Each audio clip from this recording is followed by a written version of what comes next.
Welcome back, everybody. We are back in Second Chronicles, and we're going to do what I like to call a twofer. It's a twofer. Two chapters, 14 and 15. I know.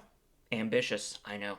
But these two chapters tell the story of a fellow named King Asa. This is King Abijah's son. And King Asa's chapters here are sort of surprisingly action-packed, and they show the story of the fit and faithful king of Judah who really tried hard to keep the people of Judah on the straight and narrow path. Now, things do get a little bit weird later, but that's a different chapter, a story for another day. But for this one, we're going to try to keep it light and funny and biblical. So let's dive in. Alright, so to kick off chapter 14, King Abijah has just died. His son, King Asa, takes over as the king of Judah. And what does the Bible say about him? Well, in verse 2 it says, Asa did what was pleasing and good in the sight of the Lord his God. Finally a king who's going to follow God's law, follow God's rules, and he looks around at Judah. He sees a lot of pagan junk, pagan altars, pagan idols, and he says, nah, this ain't happening on my watch. So he goes around on a spiritual cleaning rampage to some extent. He's smashing idols, he's tearing down false altars, and he's kicking out anybody that's worshiping some random stick. Then he tells Judah in verse 4, he commanded the people of Judah to seek the Lord, the God of their ancestors, and to obey his law and his commands. Asa also removed the pagan shrines as well as the incense altar from every one of Judah's towns. So Asa's kingdom enjoyed a period of peace. During those peaceful years, he was able to build up the fortified towns throughout Judah. No one tried to make war against him at this time, for the Lord was giving him rest from his enemies. So the people obeyed, the peace followed. Judah became one of those rare nations that actually followed God's rules for a while, so that was really cool. But then out of nowhere, this Ethiopian named Zerah shows up, and he shows up with 1 million man army. That's right, you heard it here first. 1 million men, and 300 chariots. And it's kind of like one of those action movies where the army just keeps spilling over the hill, and you're like, whoa, there's no end in sight. By the way, Asa's army, it's about half that size. But instead of panicking, King Asa, he prays to the Lord. He says in verse 11, Lord, no one but you can help the powerless against the mighty. Help us, O Lord our God, for we trust in you alone. It is in your name that we have come against this vast horde. O Lord, you are our God. Do not let mere men prevail against you. So God's like, say less, buddy. I'm going to take care of this. So Judah's smaller army crushes Zerah's giant army, and the Ethiopians scatter. In fact, they scatter like toddlers who hear the word nap for the first time, and they're like, no, I don't want to. Something like that. So then Judah takes all the loot and goes home victorious.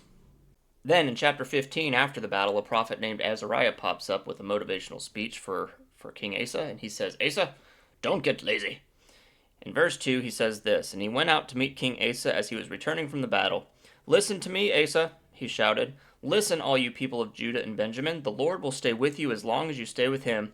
Whenever you seek him, you will find him. But if you abandon him, he will abandon you.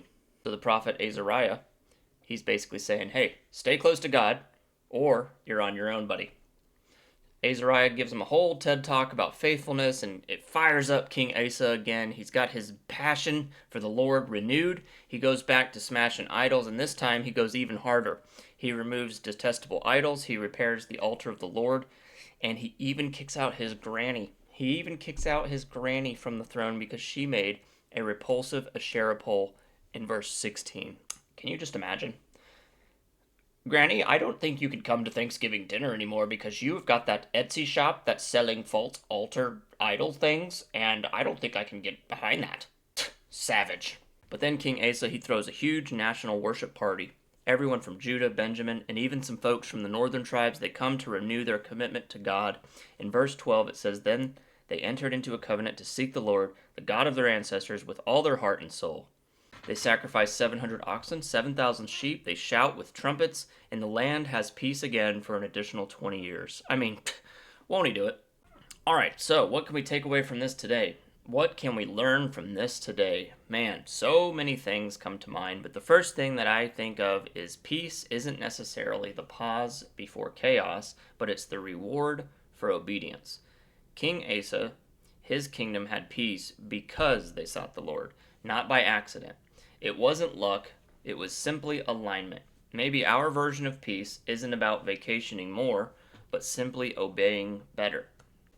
The next thing is when you think about growth, when you think about building muscle, they build under pressure, and I think our faith muscles grow under pressure as well. Asa didn't get his bold faith by sitting in a temple sipping pomegranate juice. It came when he faced a 1,000,000-man army from Ethiopia.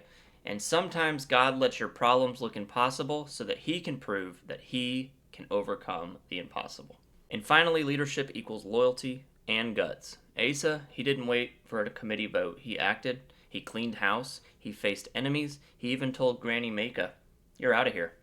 Courage and conviction don't always win popularity contests, but they do build legacies.